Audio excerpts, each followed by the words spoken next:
Well, it's 6 o'clock.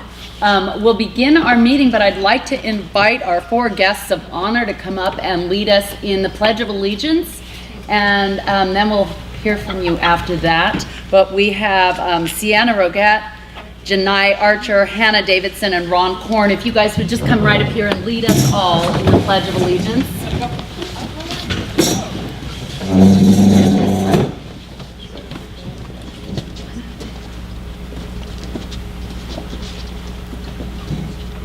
I pledge allegiance to the flag of the United States of America and to the republic for which it stands, one nation, under God, indivisible, with liberty and justice for all.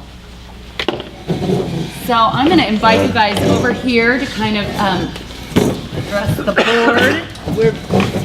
Here, I'll turn mine.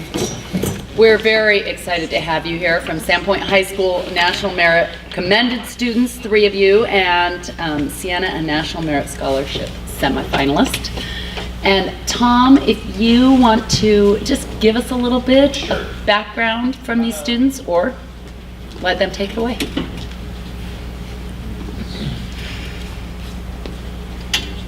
You just have to talk really loud. Really loud, okay. I wanted to just say a little bit of the accomplishment of these 4 Sandpoint High School students, because becoming a commended or a semifinalist is no easy task. There's about 1.5 million students that take the PSAT test, and that's what it's based off of. And about 3.3% of that 1.5 million get in the commended category, and that means about 50,000 students. So we have 3 students here in Janai, Ron, and Hannah that are commended. So they're in the top 50,000 students of the 1.5 million, or the top 3.3%. And that is no easy task there. So it's a great privilege to have them at Sandpoint High School, and a great accomplishment for them. Sienna is a National Merit semifinalist, and she's in the top 1.1% of all students. That means she's in the top 16,000 students based off of the aptitude on the PSAT, and she is in the running to become a National Merit finalist, which will be determined, we'll find out in April this coming 2018. So anyway, very proud of these students, and I just wanted to give you a little background about the National Merit program. So thank you. Do you have some questions for these students?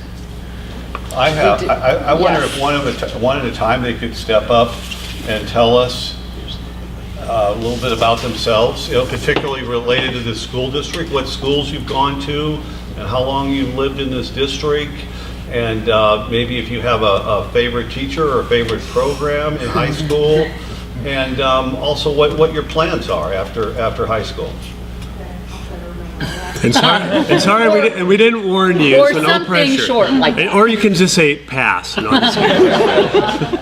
I'm Sienna Roget. I went to Washington Elementary, and then the middle school and high school. I don't remember the other questions. One of my favorite teachers was Miss Ald. She was my AP Stats and my geometry teacher.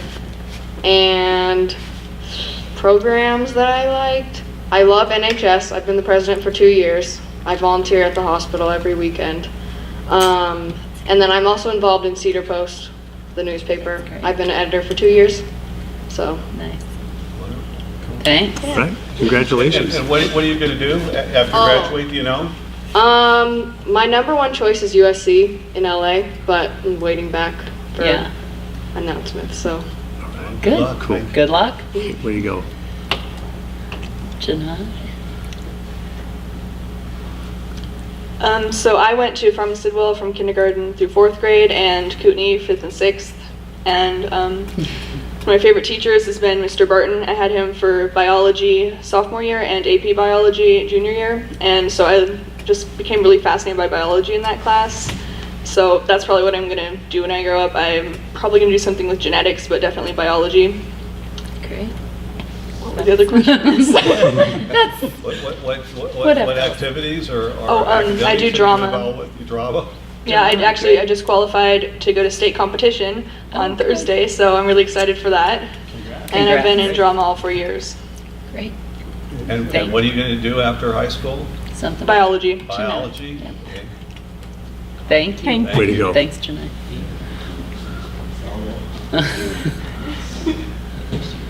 My name's Ron Korn.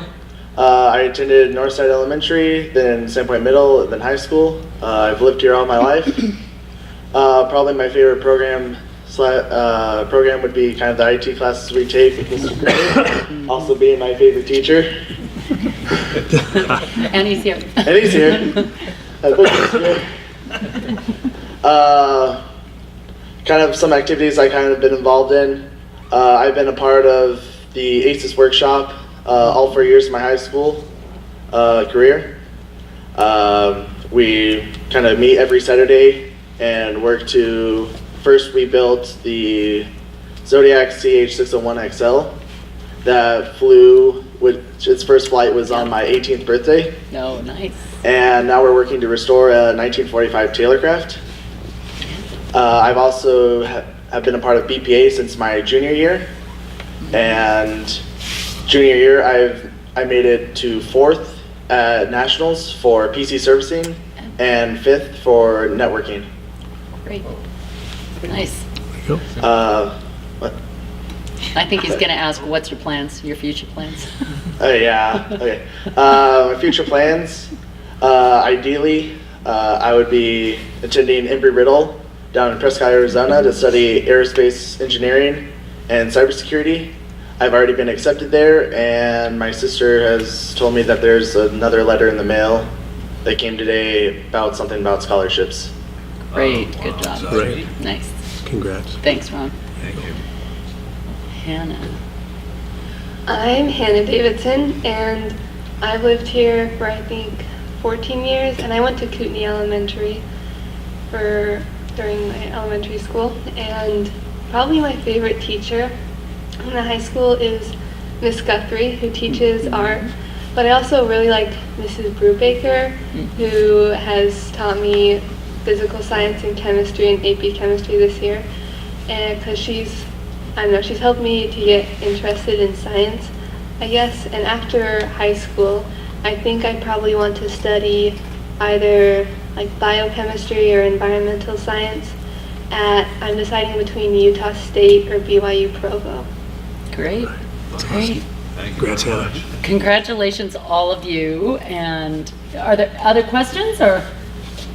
No. It's just, we're so honored that you came and so proud of your accomplishments. That's outstanding. Yeah, I wanted to get to that. We're Yeah. very proud of you. Your school's proud of you, your school district's proud of you, your whole community's proud of you. Best of luck in your future endeavors. Yep. And I have, just come this way, I have a certificate for each of you. Thank you. Good luck this weekend. Your hand. Good luck. Good job, Ron. Janai, good luck. Congratulations. Yes, Hannah. Ron, thank you. Hey, good luck. Thank you. Nice to meet you. good luck. Thank you. Nice to hear from you. Thanks. Very nice.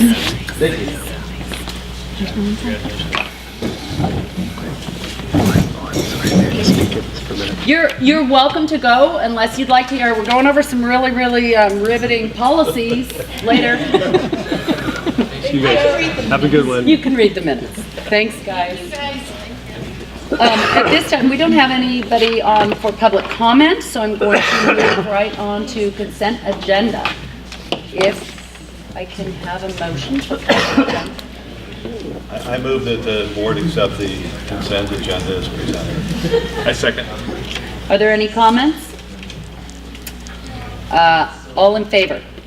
Aye. Any opposed? No. Motion passes. At this time, we are going to hear from Tom on a calendar change. So I came to you previously for that end of January final exam schedule to make it a regular schedule. And it was brought to my attention on that Monday and Tuesday prior, I thought was already a regular school day, but it was out 10 minutes early. So I know it doesn't seem like major deal, but what I'm asking is to make that Monday and Tuesday a regular day, and not out 10 minutes earlier, so that we Full day. are getting full day, just getting back to a regular schedule. So that was an oversight on my part, and Kathy Ainsworth pointed that out to me, so I came back to you to ask for that. Okay. Tom, does it impact any other schools, busing? Nothing. It doesn't really impact anything. Okay. No, I've been in contact with Jeff and Phil, and they're expecting for it to be a regular day. Okay. So It's being out of asleep. 248 versus 243. Yeah. Just wanted, there's no reason for it to be different. Yes. Just needed consistency. Yep, I agree. So I will hear a motion to approve the calendar change. I move that we approve the Sandpoint High School calendar change for the exam schedule. Do you need it listed more specifically than that? No. Second? I second that. Is there any discussion? All in favor? Aye. Aye. None opposed? Motion passes. We are actually going to turn it over to Sean Woodward for a discussion on policy 3325, our drug, alcohol, tobacco policy. Perfect. Okay, so, sorry about this. It was working perfectly a second ago, of course. So, okay. Forgive me if I have a coughing fit or two. I'll try to, I'm not sure which way to cough, but.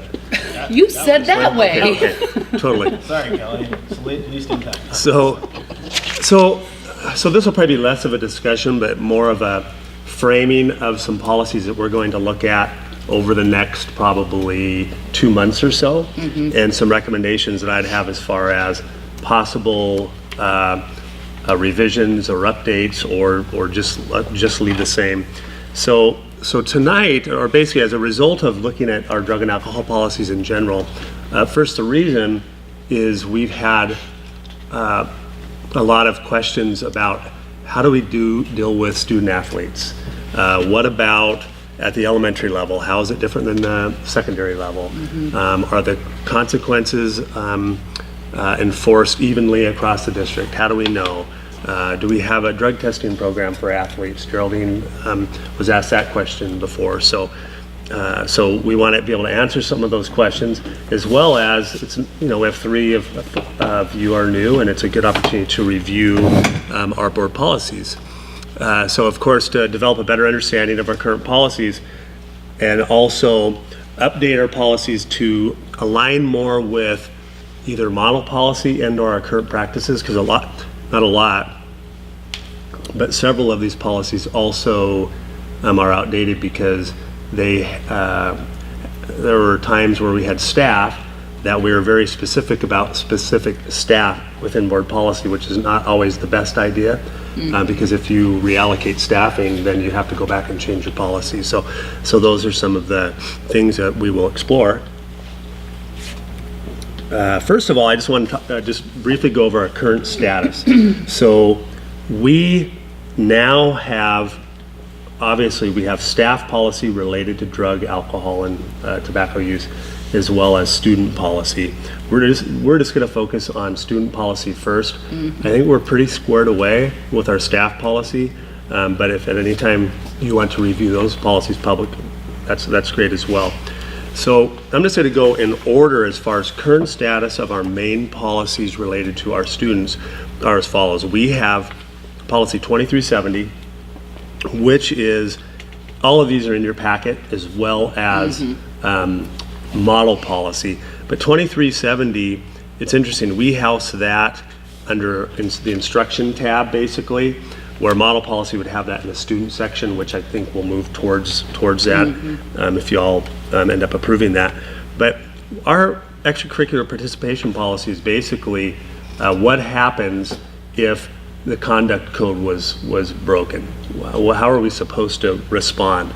So that's all in there. A lot of people wonder, do you guys even have a policy? How do you deal with your athletes? Yeah, we have a policy. And the questions then, are you enforcing it? So we're going to spend some time on that. And again, none of these obviously tonight, but I'll give you a timeline here in a few.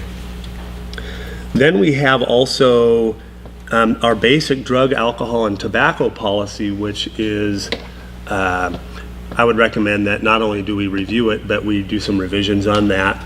And when we get to that, I will tell you why. But generally speaking, there's some language issues, that are not any longer relevant to our current situation.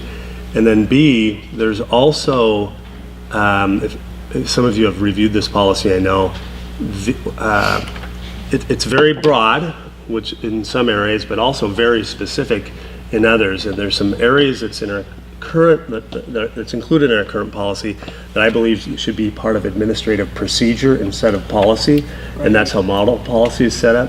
So, and that's in the area of consequences. How are you enforcing, what are your enforcement procedures, if you will, when students bring drugs or alcohol on campus? And the way it's written now, there's absolutely no leeway for the administrators. It's all black and white. So I think that'll be a worthy dialogue at our next meeting, and I have some general recommendations for you all to consider at that point. Okay. So there's that specific policy. I'll also share that, you probably know, we also have a student conduct code policy, and that's only included in here because, of course, they reference drugs and alcohol in our conduct code. That's fine. It was updated last May, I believe, so that's all good to go. There's another one in here, searches and seizure, and that's pretty boilerplate. You know, from a legal standpoint, there are certain things we can and cannot do, and it outlines from a legal standpoint how do we conduct searches and seizures as related to drug and alcohol kinds of issues. I would recommend review, excuse me, and revise it just a little bit.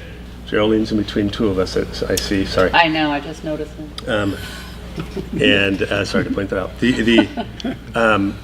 There's a small issue, I'll share what it is in here. Our current policy under search and seizure is great, but it is very limiting. Tom will appreciate this.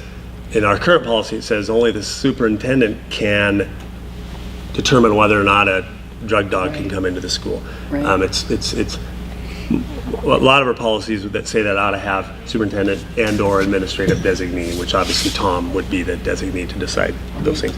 So just minor cleanup in some of those areas. Now I think these will be pretty clean to go over the next couple board meetings. Some of them aren't so clean. There's one that's very clean that I would consider that we look at, and it's just a general extracurricular chemical use policy. We have these policies, but there's nothing that just says, hey, look, as a school district, this is our stand on chemical use and abuse for our student athletes. It's here, it's very general, it's one page. We're very clear, and you're very clear that it's not acceptable, and there's model policy for that, and I'll bring that in front of you all, that we don't currently have, yet we have all these consequences already in place. So, but it would still be nice to have a strong statement from you all as well in that area. And probably the most controversial one that we'll talk about would be talking about drug testing program. I've done a lot of research, and thank you, Kelly, for helping me with that, and thank you, Tom, as well. We had some conversations today that will be ongoing. But I was actually, quite frankly, very, very surprised at the number of people that actually have extracurricular activities drug testing programs in our state. And I was in particular surprised at how many of the surrounding districts do. So Coeur d'Alene does, Lakeland does, West Bonner and Boundary all have drug testing programs for their athletes and their participants in extracurricular activities. Is it broad-based? Yeah, so what we'll dig into big time will be first, model policy. What is the state saying? This is a model policy, or the ISBA. And then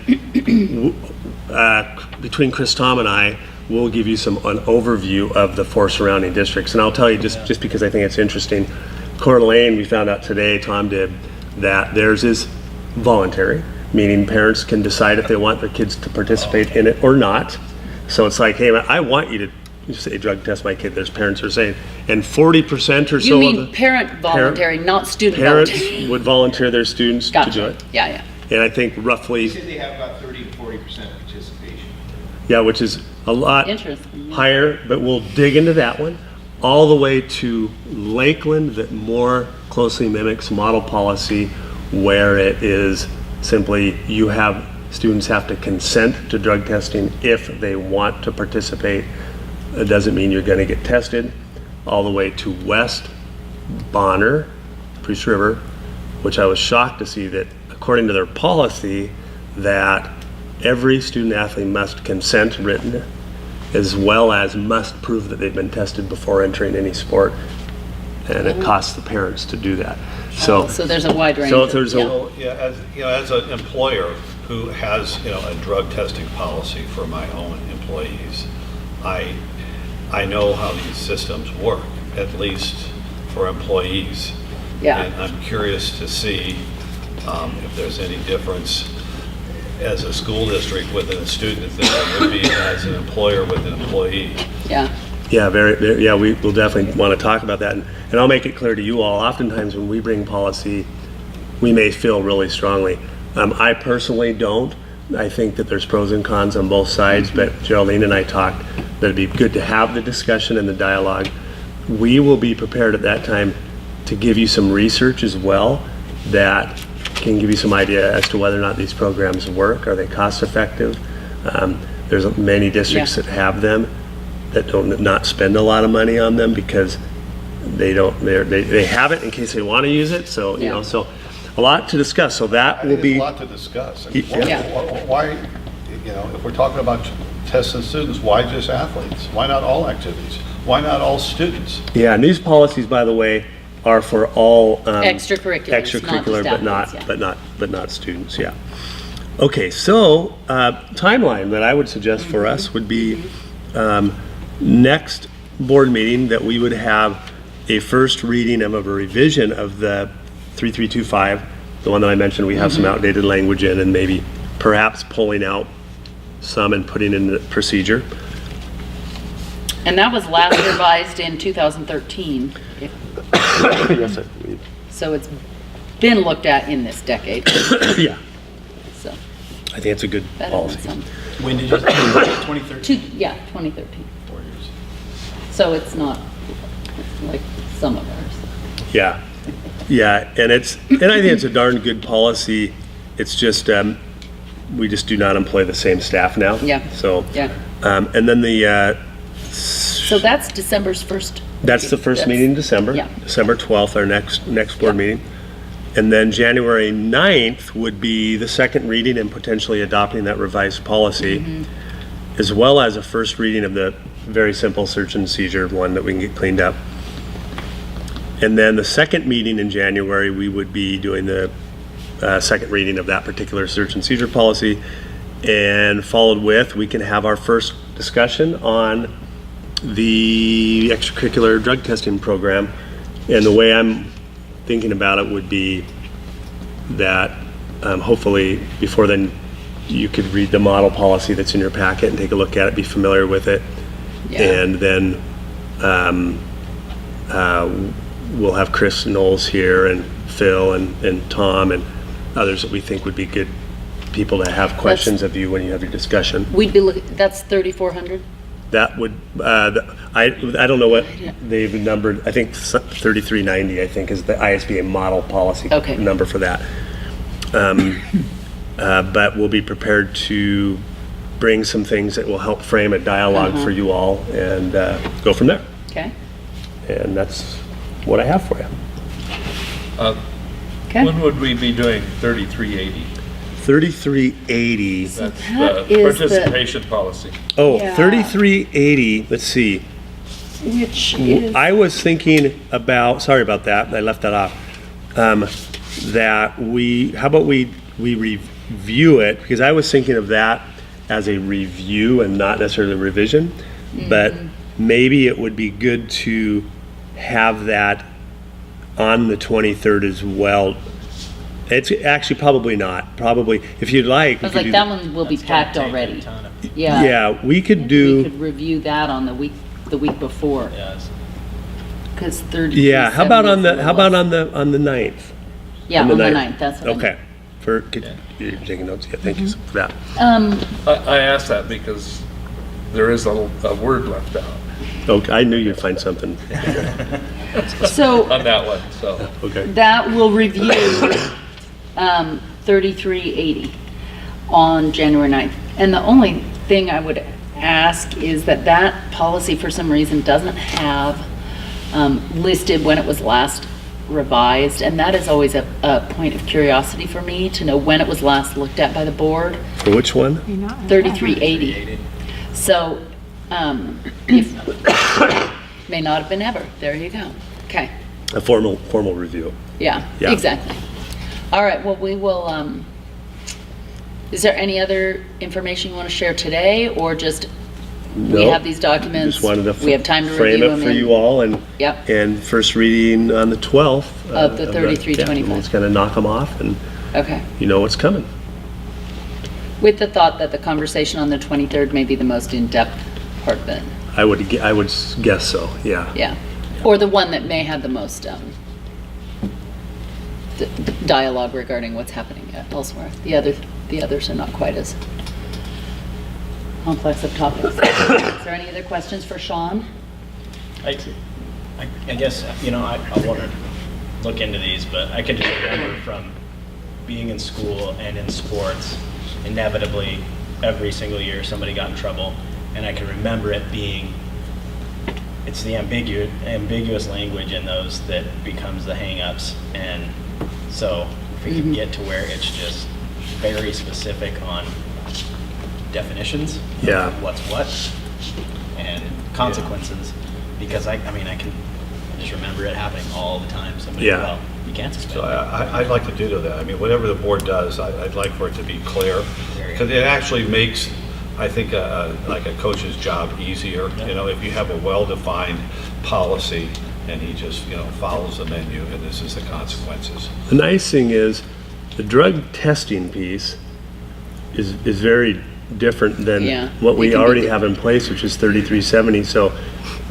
we'll review 3370, and Tom, Principal Albertson, and Mr. Knowles, they both rely heavily on 3370, which is what you're talking about. What do we do when kids get caught? And they can give feedback to you all at that time, Tom at least can, as to how's that working, is he think any changes need to be made, and so on and so forth. And at that point, it would be good to have the discussion on where is it worth really outlining the detail, and where is it worth saying it's up to the discretion of the administrator, because we don't want to tie this so much detail into the policy Right, that exactly. that there is no chance to consider specific incidences. So that conversation can be had when we're going over the policies. I don't have it's like you said, I don't have a feeling one way or the other, but I do want to hear from the administrators and coaches on how it's working. Okay, well, if there's no further questions on that, I like the timeline that's laid out there. Okay, I great. appreciate the work you've put in, and Kelly for your research on that also, and whoever Yeah. else. Yeah, you Help bet. us. Thank you. We're finished there, so I'm going to pass it on to Melanie Almeida for our first reading of 2 policies. I haven't figured out yet. I'm kind of a policy. I like having At you some do point, this. I'll get to talk to you about something else, I promise. So I have 2 policies tonight on your list for first reading. Both of these have to do with evaluations. And just a little bit of background, Idaho State Code, well, IDAPA, which are the administrative rules that follow Idaho Code, were updated on effective August 31st with a temporary rule from the Idaho legislature. So most of the changes you're seeing here are to keep our policy compliant with IDAPA expectations. Again, as we've stated before, practice has always been compliant, but there are some pieces in our policy that language needs to be updated to maintain. One of the nice things actually with this new IDAPA change is several things, several requirements in the administrative rule have been removed. But we will carry some of those still in our practice because we think they're good practice. So, for the most part, the changes that you see here are additions to the language in the policy. The state does allow now that for the summative evaluation for certificated personnel, that a majority of the evaluation will be based on professional practice and a portion will be based on multiple objective measures. Our current policy with that split of 67%, 33% is still compliant. So, and because we had communicated that to our certificated staff at the beginning of the school year, we'll keep that language for now, and that could be open for discussion at a later time.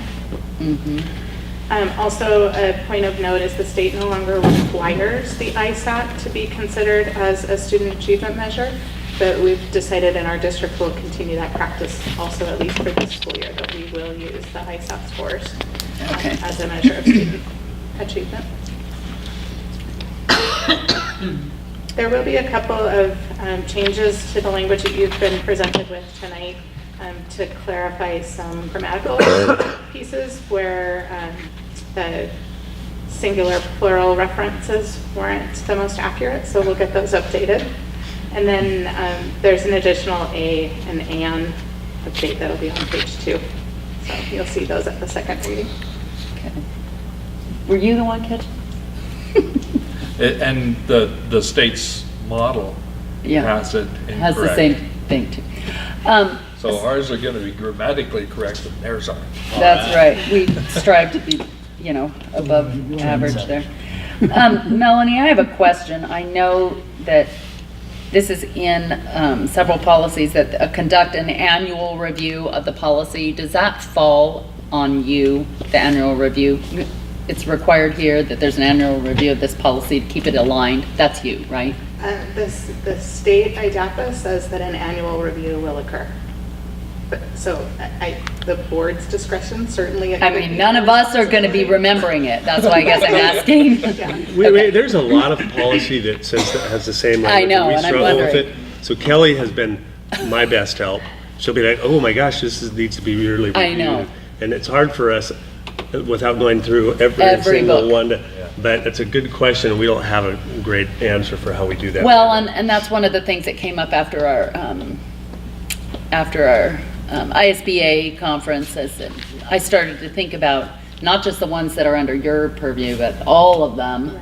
What's our review process? And so that's why that jumped out at me. And if I understand correctly, and Kelly can correct me if I'm wrong on this, but I believe that ISBA has provided some limited guidance on which policies To look at need to be annually. reviewed annually. But then again, that's going to be based on the ISBA model Right. policies, and not every district incorporates all of those as one piece. Numbering can be different too, so it does present some challenges, but there is some guidance for that.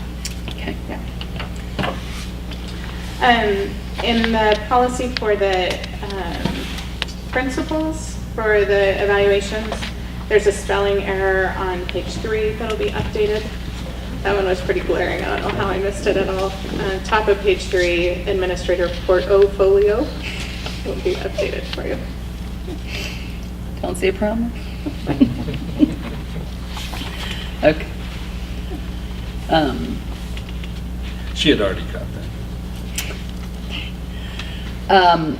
So are there other questions on this first reading of 5340 for Melanie?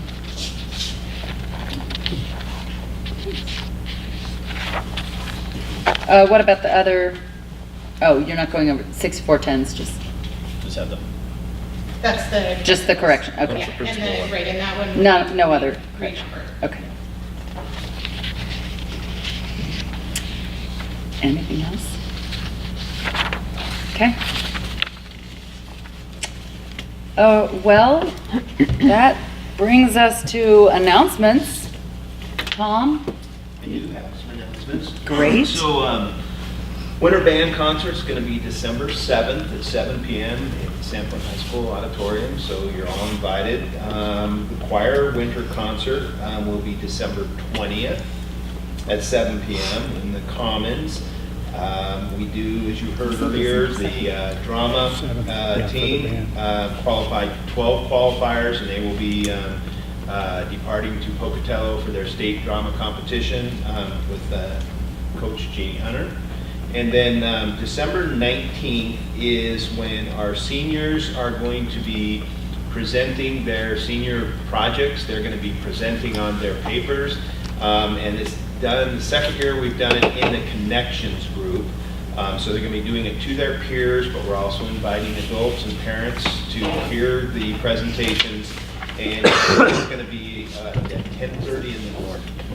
So about then. So What day is that? December The 19th. 19th. Yeah. So it was, the 7th is band, the 12th is 7th is choir. band.